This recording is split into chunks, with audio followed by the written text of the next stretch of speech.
છેલ્લા 26 દિવસથી સમગ્ર ગુજરાતમાં ચકચાર મચાવનાર બગદાણાની ઘટનામાં હાલમાં મોટા એક સમાચાર છે તે ભાવનગરથી સામે આવ્યા છે। લોક ડાયરા કલાકાર માયાભાઈ આહિરના દીકરા જયરાજ આહિરની હાલમાં એસઆઈટીએ ઓન પેપર ધરપકડ કરી લીધી છે। જે મોટા સમાચાર છે તે ભાવનગરથી સામે આવી રહ્યા છે। છેલ્લા 26 દિવસથી છે તે આ ઘટના છે તે ચકચારના ચકડોળે ચડી હતી અને 18 દિવસથી જે એસઆઈટી છે તે આ કેસની તપાસ કરી રહી હતી। હાલમાં જ રેન્જ આઈજી ગૌતમ પરમાર દ્વારા એક પ્રેસ કોન્ફરન્સ યોજવામાં આવી હતી અને સમગ્ર મામલે છે તે વિગતવાર છે તે માહિતી આપવામાં આવી હતી। સાંભળો શું કહી રહ્યા છે range IG Gautam Parmar. Bagdana police સ્ટેશનમાં જે ગુનો નોંધાયેલો છે આપ લોકો જાણો છો, અત્યાર સુધીમાં સીટે પહેલાં શરૂઆતમાં 8 આરોપીઓની ધરપકડ કરવામાં આવી હતી અને બાકીના કેટલાક આરોપીઓની પણ ધરપકડ અત્યારે કરવામાં આવી છે। આ તમામના નિવેદનો, સંયોગિક સાક્ષીઓના નિવેદનો, કોલ ડિટેલ્સ અને તમામના આધારે જયરાજ આહિરને પણ 3 દિવસ પહેલાં અહીંયા બોલાવવામાં આવેલા હતા આઈજી કચેરીએ। એમની પૂછપરછ ચાલેલી હતી અને ત્યારબાદ પણ બીજા 2 આરોપીઓની ધરપકડ સીટે કરેલી હતી અને તમામ પુરાવાઓને અત્યારે ધ્યાને લેવામાં આવ્યા અને આજે સવારથી જ એસઆઈટીએ સાથે તમામ પુરાવાઓની ચકાસણી કરી હતી અને ચકાસણીના અંતે કેટલીક બાબતો સ્પષ્ટ કરવા માટે જયરાજ આહિરને ફરીથી અત્યારે સમન્સ પાઠવવામાં આવ્યું છે અને સમન્સના આધારે તેમની પૂછપરછ બાદ તમામ એસઆઈટીની ટીમને ચોક્કસપણે લાગ્યું છે કે આમાં પ્રાથમિક પુરાવા પૂરતા છે કે જેમાંથી જયરાજ આહિરની અમે ધરપકડ કરી શકીએ, એટલે આજરોજ એમની ધરપકડ કરવામાં આવી છે। સર, કેવા પ્રકારના પુરાવા જયરાજ આહિર વિરુદ્ધ મળ્યા છે જેને લઈને ધરપકડ કરાઈ છે? શરૂઆતના તબક્કામાં જ્યારે એસઆઈટીએ આ તપાસ કરી હતી ત્યારે પણ કેટલાક પુરાવાઓ જે હતા જેની મૂલવણી અમે કરવામાં આવી હતી અને ત્યારબાદ જે 8 આરોપીઓની ફર્ધર પૂછપરછ કરવામાં આવી એમાં પણ કેટલીક સંડોવણીઓ જણાવી હતી અને ત્યારબાદ બીજા 2 આરોપીઓની ધરપકડ કરવામાં આવી। એના પછી પણ 2 મહત્ત્વના સાક્ષીઓના નિવેદનો પણ લેવામાં આવ્યા અને અન્ય ટેકનિકલ પુરાવો પણ પ્રાપ્ત થયો છે કે જે એફએસએલની વેરિફિકેશન માટે જરૂરી છે, પણ એ પુરાવો પણ અમે ધ્યાને લીધો છે। જે જયરાજ આહિરનો રોલ તમે જે પૂછો છો એ પ્રમાણે છે કે ઘટના તમે જાણો છો કે બુટલેગરે હુમલો કર્યો અને કોઈ બાતમીના આધારે સત્ય દેખાઈ રહી નથી। એકચ્યુઅલી જે આરોપીઓ જે છે રાજુ, નાજુ અને અન્ય લોકો પણ એ પણ જયરાજ આહિરના સંપર્કમાં પહેલેથી જ હતા અને મોટાભાગે એ તમામનું અને જયરાજ આહિરનું પોતાનું પણ રોષ હોવાનું કારણ સ્પષ્ટ થયું છે।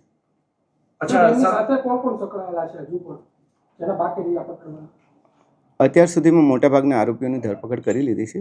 ટેકનિકલ ડિટેલ્સના આધારે પણ શક્ય છે કે કેટલાક આરોપીઓ હજુ મળી શકે અથવા તેમના પુરાવા અમારે વેરીફાઈ કરવા પડશે। સર, તત્કાલીન પીઆઈ ડીવી ડાંગરનો શું આમાં બેદરકારી ભર્યો રોલ છે? એ હજી અંતરંગ વિષય છે, આંતરિક વિષય છે। અમે તપાસ કરી રહ્યા છીએ કે ખરેખર શું થયું હતું એ વખતે। હાલ પૂરતું અમારું ફોકસ ઇન્વેસ્ટિગેશન પર હતું। કઈ કલમ મુજબ ગુનો દાખલ થયો છે જયરાજ આહિર વિરુદ્ધ થશે?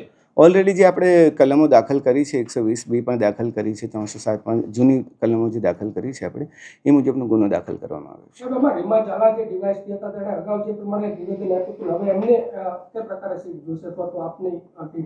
અત્યારે પ્રાથમિક તપાસ એસપીસીને સોંપવામાં આવી છે, એનો રિપોર્ટ આવતા વાર લાગશે। જયરાજ આહિરે જ હુમલો કરાવેલો છે કે બીજી કોઈ ટેકનિકલના આધારે એની ધરપકડ કરી છે, એના આધારે કરી છે? પ્રાથમિક માહિતીઓ, નિવેદનો, કોલ ડિટેલ્સ, એકબીજાના લોકેશન્સ, એકબીજાના સંપર્કોને આધારે તમામ લોકો હુમલામાં સંડોવણી ધરાવે છે। અચ્છા સાહેબ, આરોપીઓ છે તે મારતી વખતે વિડીયો કોલ કર્યો હતો, કોને વિડીયો કોલમાં બતાવી રહ્યા હતા? વિડીયો કોલની તથ્યો તપાસવા માટે અમારે આઈપીડીઆર મંગાવવું પડે અને આઈપીડીઆર અમે માંગીએ છીએ, આવતા વાર લાગશે, ત્યાર પછી સ્પષ્ટ થશે। અચ્છા સર, એવી પણ માહિતી છે જે દિવસે રિકન્સ્ટ્રક્શન કરવામાં આવ્યું હતું ત્યારે 2 શખ્સો છે તે થેલો ભરીને પૈસા લાવ્યા હતા અને મોબાઈલ લાવ્યા હતા। પોલીસ એવું કહી રહી હતી કે અમે જ બોલાવ્યા છે સાહેબ, તો આ મોબાઈલ શું બદલાવી નાખ્યા છે? કેટલીક વાતો જે આવી હતી અમે વેરિફિકેશન કર્યું હતું અને તમામના સાચા મોબાઈલ અમે રિકવર કરી લીધા છે। અચ્છા સાહેબ, જયરાજ આહિરનો સાચો મોબાઈલ છે તે મહુવાના કોઈ વ્યક્તિ પાસેથી મળ્યો છે? ના, હજુ એવી ડિટેલ અમારી પાસે નથી।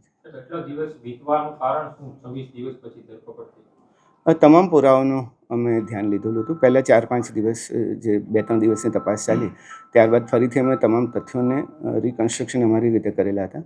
તમામ નિવેદનો પણ ફરીથી કરવામાં આવ્યા હતા અને થોડું ઇન્વેસ્ટિગેશનમાં એવો પણ ટાઈમ નથી લાગ્યો જેવું તમે કહો છો। અચ્છા સર, એવી પણ વાત છે કે આમાં જે 8 આરોપી છે તે પૈકીના 6 આરોપી છે તે બોગસ આવી ગયા છે, તેમાં કેટલી સત્યતા? એ હજી સુધી તપાસના તથ્યો અમે ચકાસી રહ્યા છીએ, એવું હજી સુધી નીકળ્યું નથી। સાહેબ, પ્રાથમિક તપાસમાં એવું લાગી રહ્યું છે કે જે ડીવી ડાંગર છે તત્કાલીન પીઆઈ તેમજ જે ડીવાયએસપી હતા તત્કાલીન રીમાબા ઝાલા તેમની આમાં છે તે બેદરકારી છે। એ તપાસનો વિષય અમે એસપીસીને સોંપેલો છે, એનો રિપોર્ટ આવતા વાર લાગશે. નવનીત બાલાજીએ જે પુરાવા આપ્યા એના આધારે જયરાજ આહિર સામે જે પુરાવા મળ્યા છે કે પછી કોઈ અને આરોપીને તમામ કોઈ- પુરાવા અમે કહીએ કે તમામ પુરાવાઓને ધ્યાને લીધા છે. જેટલા આરોપીઓ પકડાયા, જેટલા સાક્ષીઓ મળ્યા, ફરિયાદીના નિવેદનો અને તમામનું અને ટેકનિકલ ડિટેલ્સ, લોકેશન્સને આધારે પણ તમને જે પ્રેસ નોટ આપવામાં આવી છે એમાં તમામનો ઉલ્લેખ છે. ચેતન આપા અને રામભાઈ વાળાનો શું રોલ હતો આ કેસમાં? એ એક મહત્વના સાક્ષીઓ છે અત્યારે. સર, તપાસ દરમિયાન સોશિયલ મીડિયામાં ઘણા લોકોએ આક્ષેપ કર્યા છે. કોઈ તમારી સામે આવ્યું છે જયરાજ વિરુદ્ધ? કઈ ટાઈપના આક્ષેપો? જે માર માર્યો હોય, મકાન પાડી દીધા હોય, ધાક ધમકી આપી અને અમારી પાસે એવા અને કોઈ આવ્યા મહત્વની સાહેબ વાત એ હતી કે આટલા સમયગાળા દરમિયાન સોશિયલ મીડિયામાં વેમનસ્ય ફેલાવેલી ઘણી બધી પોસ્ટ વાયરલ થઈ હતી. તો એ માટે પોલીસે કઈ કાર્યવાહી કરી હોય અથવા કરવાના હોય, કારણ કે બે સમુદાય વચ્ચે સામસામે આવી રહી એસઆઈટીનું કામ અત્યારે સઘન તપાસનું હતું. અમે એસઆઈટીની રચના ઓબ્જેક્ટિવલી ફક્ત ને ફક્ત તપાસના તથ્યો પર ધ્યાન રાખવાનું હતું. લોકલ પોલીસ ડેફિનેટલી કાર્યવાહી કરશે. સાહેબ, એક પરિવાર આરોપીના પરિવારજનો જણાવ્યું હતું કે તેમના ઘરે પોલીસ અધિકારી પણ ગયા હતા. એ વાતમાં એ બાબતને અમે ધ્યાને લીધી છે અને એની પણ ચકાસણી થઈ રહી છે. અચ્છા સર, જયરાજ આહિરના ફાર્મ હાઉસનો વિડીયો વાયરલ થયો હતો, તેમાં પણ આ કેસના બે આરોપી ત્યાં બેઠા છે. આ કાવતરું સમગ્ર ક્યાંથી ઘડાયું હતું સાહેબ? એ કાવતરાની ટોટલ તપાસ અમે જ્યાં હજી થોડી વાર લાગશે, અમારે પુરાવાઓ અને ટેકનિકલ ડિટેલ્સની સાથે પછી તમને સિલસિલાબંધ હકીકતો અમે તમને પછી જ આપી શકીશ. અચ્છા સર, કેટલો ટાઈમમાં વિગત આ મીડિયાને આપશો સામે? ડેડલાઇન નહીં કહી શકાય. ઓકે સાહેબ, હવે ખાસ કરીને આજે તમે જ્યારે ખુલાસો કર્યો છે જયરાજ આહિર આરોપી બને છે, બંને સમાજ વચ્ચે વયમનસ્ય હવે ઊભું ન થાય તેને લઈને ભાવનગર પોલીસનો શું રોલ રહેશે? જો ન્યાયિક તપાસ અમે કરી રહ્યા છીએ, એસઆઈટીએ ન્યાયિક તપાસ કરી છે, તમામ પુરાવાઓ પણ ધ્યાને લીધા છે. આક્ષેપો પ્રતિ આક્ષેપો તો થતા રહે છે, પરંતુ હજી સુધી એવું કોઈ વૈમનસ્ય ઊભું થાય એવું જણાયેલું નથી. અને છતાં પણ આ પ્રકારનું થાય તો અમારી અપીલ છે કે આ પ્રમાણે સોશિયલ મીડિયાનો ગેરઉપયોગ કેટલાક લોકો ના કરે. સર, એવી પણ આજ સવારથી ચર્ચા ચાલી રહી છે, કોળી સમાજ છે તે 1 તારીખે મહાસંમેલન બોલાવે છે, જેને લઈને આજે એસઆઈટી ને સરકાર દ્વારા આદેશ આપવામાં આવ્યા છે કે જયરાજ આહિર સામે પૂરતા પુરાવા હોય તો તેની ધરપકડ કરવી.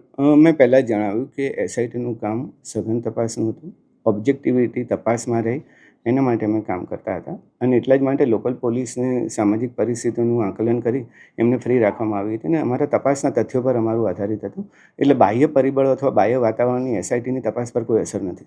સર, કેટલા ડિજિટલ પુરાવા, સંયોગિક પુરાવા અત્યાર સુધીમાં જે 18 દિવસ આજે થયા છે એસઆઈટી ની નિમણૂક થઈ તેમાં સામે આવ્યા છે? સીડીઆર અમે બધા મોબાઈલના પ્રાપ્ત કર્યા છે. તમામ આરોપીઓના, મોટાભાગના આરોપીઓને એક સિવાયના તમામ આરોપીઓના મોબાઈલ પણ પ્રાપ્ત કર્યા છે. કેટલાક રેકોર્ડ પણ મેળવ્યા છે અને આઈપીડીઆર પણ મંગાવ્યા છે. સાહેબ, આ ઘટના દરમિયાન પોલીસ ઉપર પણ રાજકીય પ્રેશર રજૂ કરી? મેં પહેલાં પણ કહ્યું આ જ પ્રશ્નનો જવાબ કે એસઆઈટીની તપાસ એ ઓબ્જેક્ટિવલી કરવા માટે એસઆઈટીની રચના કરવામાં આવી હતી. એટલે કોઈ પણ પ્રકારના બાહ્ય પરિબળો અથવા તો બાહ્ય વાતાવરણની અસર એસઆઈટી પર એટલા માટે ના થાય કે ઓબ્જેક્ટિવિટી ફક્ત તથ્યો અને જે હકીકતો અને પુરાવાને ધ્યાને રહીને જ કરવામાં આવી છે. જયરાજને ક્યારે કોર્ટમાં રજૂ કરવામાં આવશે? એ હવે ડિસિઝન લઈશું. સર, પહેલી વાર જ્યારે જયરાજ આહિરને બોલાવવામાં આવ્યા એ પછી અને બીજી વાર, તો પહેલી વારમાં એવા કયા પુરાવા ઓછા પડ્યા અને બીજી વાર બોલાવવામાં આવી ગયા? એ જો સમયગાળા- તપાસ એક સતત ચાલતી પ્રક્રિયા છે. પહેલાં ક્યારે પુરાવા મળે અને પછી ક્યારે પુરાવા મળે એ પ્રશ્ન જ અસ્થાને છે. સતત ચાલતી પ્રક્રિયામાં જ્યારે ઇન્વેસ્ટિગેટિંગ ઓફિસરને લાગે કે હવે પૂરતા પુરાવાઓ છે ત્યારે ડેફિનેટલી કાર્ય કરશે. હવે આ તપાસ પૂર્ણ થશે કે પછી આગળ ચાલશે? જુઓ જ, હવે સાહેબ, મહત્વનો પુરાવો ટેકનિકલ સોર્સ છે કે પછી આરોપી પકડાય એના પછી? મને એવું લાગે છે કે લગભગ મેં બધું આપી દીધું છે. તમે એકવાર જ્યારે પ્રેસ નોટ વાંચશો તો ઘણા બધા પ્રશ્નોના ઉત્તર તમને મળી શકશે. અચ્છા સાહેબ, આમાં માયાભાઈ આહિરનો કોઈ રોલ છે કે નહીં હુમલો કરાવવા પાછળ? કોઈ એ પ્રકારનો રોલ હજી સુધી બાકીના જે પુરાવામાં પ્રાપ્ત થયા છે એમાં આ પ્રકારના રોલની કોઈની ચર્ચા નથી. તમે કોઈના પણ નામ પૂછી શકો છો, પણ જે અત્યારે હાલમાં આરોપીઓ જે પકડાય છે એ લોકોનો રોલ છે. તો આપે સાંભળ્યા હતા ભાવનગરના રેન્જ આઈજી ગૌતમ પરમાર. તેમણે કહ્યું છે કે જયરાજ આહિરની છે તે ધરપકડ કરી લેવામાં આવી છે. પહેલી વખત ત્યારે તેમનું નિવેદન લેવામાં આવ્યું હતું ત્યારે તમામ જેને અત્યારે રોલ હતો તેની બાબતે પૂછપરછ કરવામાં આવી હતી અને હાલમાં બીજી વખત પણ એસઆઈટીએ જે પ્રેસ નોટ આપી છે તેમાં જો આ કેસની તલસ્પર્શી તપાસ છે તે આગળ વધારતા તેઓ જણાવે છે એસઆઈટીએ પ્રાપ્ત કરેલ અન્ય વધુ પુરાવાઓ, સંયોગિક નિવેદનો, આરોપીઓ એકબીજા સાથેના મોબાઈલ સંપર્કો, તેમના લોકેશન્સ તથા અન્ય ડિટેલ્સની ઉચ્ચ કક્ષાએ સઘન મૂલવણી કરવામાં આવતા જયરાજ આહિરની સંડોવણીના પૂરતા પુરાવાઓ પ્રાપ્ત થતા તેને એસઆઈટી સમક્ષ અન્ય ખુલાસાઓ અર્થે બોલાવવામાં આવેલ. તેની આજ પૂછપરછમાં તે આ હુમલાની ઘટનામાં સંડોવાયેલ હોવાના પૂરતા પુરાવાઓને ધ્યાને લઈને તેની છે તે ધરપકડ કરી લેવામાં આવી છે. અનેક જે પુરાવા છે તેને મળ્યા છે. સાથે જ અમે પૂછ્યું હતું કે આમાં જે મહુવા શહેર ભાજપના જે ઉપપ્રમુખ છે ચેતન આપા ઉર્ફે ચેતન સોની છે તેમજ રામભાઈ વાળા છે તે બંનેનો શું રોલ હતો, જેને છેલ્લે એસઆઈટીએ તેના નિવેદન લેવા માટે બોલાવ્યા હતા. તેમણે કહ્યું હતું કે આ બંને લોકો છે તે મહત્વના સાક્ષી છે. નવજીવન ન્યૂઝે અગાઉ પણ કહ્યું હતું કે ચેતન આપા નામનો જે આ વ્યક્તિ છે તેણે છે જયરાજ આહિરનો જે સાચો મોબાઈલ છે તે તેના કબજામાં હતો. સાથે જ આ રામભાઈ વાળા છે તેને સૌપ્રથમ જયરાજ આહિરે ફોન કરીને નવનીત બાલદિયાનો નંબર માંગ્યો હતો અને કે ત્યારબાદ છે નવનીતને ફોન કરવામાં આવ્યો હતો. આમ કહી શકાય કે આ બંને લોકો છે તે હવે સાક્ષી બન્યા છે. આ કેસમાં છે જયરાજ આહિરની હાલ ધરપકડ કરી લેવામાં આવી છે. થોડી જ કલાકોમાં છે તેને ભાવનગરની સિવિલ હોસ્પિટલ ખાતે લઈ જવામાં આવશે.